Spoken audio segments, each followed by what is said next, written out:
pelo que eu percebo, o seu trabalho é um trabalho mais abrangente. Você não foca mais só nos investimentos, né? Acho que você foca em toda a organização financeira do pessoal. Você vê, e aí eu vejo muita gente, queria uma percepção sua, você também enxerga isso. Muita gente, não, pô, eu tô aqui com uma grana investida e tudo mais, e com uma dívida bizarra, Sim. pagando 30, 40% ao ano e falando, ó, o quanto que eu ganhei nos meus investimentos, investi bem pra caramba, ganhei 25% no ano. Falo, pô, queria saber se isso é algo comum que você vê, porque até nos assinantes da Speech, né, quando a gente gente tem recebe umas uma dúvidas assim, né? nova leva de assinantes, tem muita gente assim. Pô, Gui, o que que você acha que eu faço? Eu quito uma dívida que eu tenho aqui ou eu continuo investindo? Eu falo, quanto que tá rendendo? Quanto que é a taxa dessa dívida? Ah, 5% ao mês. Eu falo, pô, Não, As queria dívidas de saber se isso é um agiota, né? negócio comum. é comum. Entre a minha audiência vai ser um pouco menos comum, assim, acontece, mas é um pouco menos pelo discurso sempre, né? Então, quando todo vídeo, eu normalmente costumo falar de dívida e tal, eu fui fazendo por isso, antes eu falava só de investimento, daí você vai Uhum. percebendo que, Que não é só isso, né? não, que tem um monte de gente que aprendeu a investir, tá cheio de dívida, tá? É. Mas eu não sabia disso, assim, cara, eu fui descobrir como é que funciona a economia depois de muito tempo conversando com muita gente, porque quando a gente trabalha direto no mercado financeiro e troca ideia com a galera, a gente fica preso dentro de uma realidade muito específica. É uma Uhum, realidade onde todo mundo entende um pouco sobre dinheiro. Então, uhum, nossos amigos entendem sobre dinheiro. O cara que trabalha aqui, que você pensa que não manja de dinheiro, ele tá ouvindo aquilo o dia inteiro. Aí é Uhum. o editor de vídeo, todo mundo. Chega no momento que todo mundo já sabe mais ou menos o que tá fazendo. E aí você cria uma bolha onde você acha que a realidade é aquela, que aquilo ali é o Brasil. Uhum. E aí, quando eu comecei a criar conteúdo, que eu via o povo mandar os relatos, aí que eu comecei. Pô. Aí eu fiz um monte de vídeo falando: olha, isso aqui não dá, a dívida não funciona. Mas aí no Brasil também tem dívidas que se tornam impagáveis, né? E aí o pessoal tem lá um negócio que vai tirar o nome dele do SPC depois de 5 anos, a dívida é impagável, é um sistema financeiro todo travado. E muitas vezes você tem que chegar lá pro cara, você não pode aconselhar ele a não pagar a dívida, né? Não é assim que funciona. Uhum.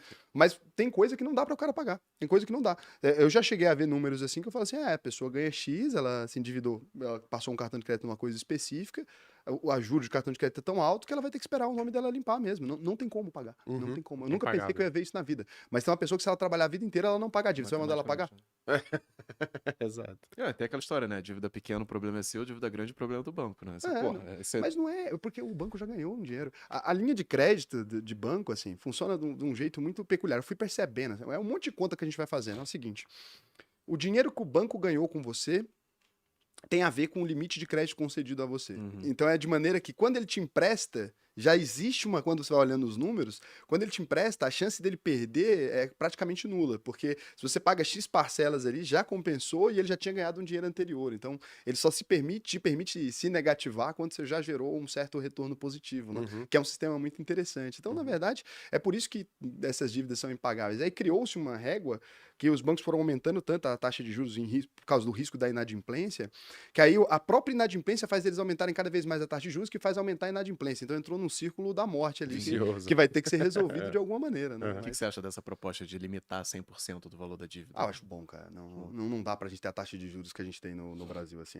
Eu gosto de banco, invisto em banco pra caralho, mas tem coisa que você olha e fala: meu Deus, meu Deus. Uhum. É uma taxa de juros de 356%. A gente entende de juros compostos. Você Uhum. sabe que não é Sim. possível Uhum. pagar, sabe? Todo mundo sabe, eu sei, Uhum. você sabe, todo Uhum. mundo sabe.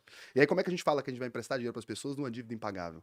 E primeiro que não existe dinheiro na economia a partir desse momento, porque se faz uma conta rápida aí. É uma conta de doido, não é conta de economia. Ainda bem que chamam os economistas. Tomara que vocês me ajudem a corrigir ela. Mas, assim, é só um raciocínio absurdo. Se alguém passa um cartão e o banco empresta acima daquele dinheiro que essa pessoa tem, e aí Uhum. ela vai e gera uma taxa de juros que aumenta os juros disso ainda, significa que todo o dinheiro que existe não é possível para pagar as dívidas que o banco inventou. Se todo mundo quiser Peraí que pagar eu, as eu, dívidas, eu não meti dá. o Nazaré agora. Ó, vamos lá, vamos lá. O banco empresta um dinheiro que ele não possui. Não é por isso que a Aham, gente usa o Basileia? aham. Então ele empresta acima do que tem de verdade. Ele já faz essa escala. Uhum. Acima do que tem de verdade. Além de tudo, quando ele empresta acima do que tem de verdade, isso está crescendo uma taxa de juros, correto? Uhum. Então, se as pessoas pegarem todo o dinheiro que existe, provavelmente não dá para pagar as dívidas que existem. Então, isso daí você tem que considerar o negócio que se chama reprodução natural. Não, eles vão injetar mais dinheiro na economia. Tá considerando isso, eu acho. Tá considerando Então, a impressão de dinheiro. como é que surgiu os juros lá atrás? Essa história é boa pra caralho. É a da vaca? É a da vaca, né? Porque lá atrás, no início da civilização suméria, né? Você tinha basicamente agricultura, né? A galera tava começando a desenvolver bem a agricultura. E aí chegava uma tempestade. cara, você perdia tudo que você tinha. O que você fazia? Você chegava pro teu vizinho e falava o seguinte, cara, me presta um boi, uma vaca aí, na próxima colheita eu te devolvo isso. Só que qual era o problema? O boi e uma vaca geram um bezerro em um ano, mais ou menos assim. Então você tinha que devolver, além do boi e da vaca, o bezerro. É daí que vem a história da taxa de juros, que dá mais ou menos 33% ao ano, se você for fazer essa conta da tendência natural das coisas se reproduzirem na natureza. Então, naturalmente, as coisas estão se reproduzindo. Se você pega o dinheiro de você, beleza, você pegou R$ 100. Só que se você comprou um boi e uma vaca, amanhã você vai ter mais do que um boi e uma vaca. Então, a coisa está se reproduzindo ali. Mas eu concordo com você, tem um limite nisso. Não, Você tem não tem um- como inventar moda, sabe? Não, é porque até tem agora um insumo. Só que o negócio é o seguinte, ó, existe uma taxa de juros que tá crescendo, a taxa de Uhum. juros alta. Existe o dinheiro que já não existia, Uhum. porque eles emprestam mais do que o dinheiro que existe de verdade. Então ele foi emprestado e alavancado a primeira vez.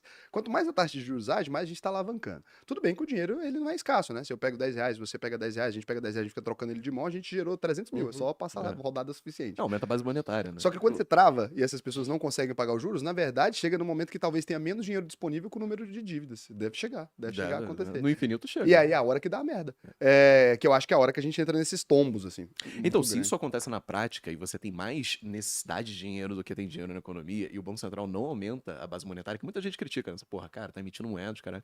O que acontece na prática é que você tem deflação. Porque Não, não acho tem que dinheiro. travaria a economia. Acho que além da deflação. Vai ser uma deflação meio perigosa. Não, é uma deflação perigosa. Deflação não é maneiro, não. A galera acha que é, até vendo na prática. A deflação é boa, uns númerozinhos ali, 2%. Agora quando ela arrebenta, acho que chega Cara, no ponto. porra, deflação é perigoso pra cacete, porque se você tem uma dívida de R$ 100 mil, por exemplo, você tem deflação, na prática, seus R$ 100 mil comprariam muito mais coisa lá na frente. Então, sua dívida vai aumentando de forma descomunal. Loucamente. É muito pior.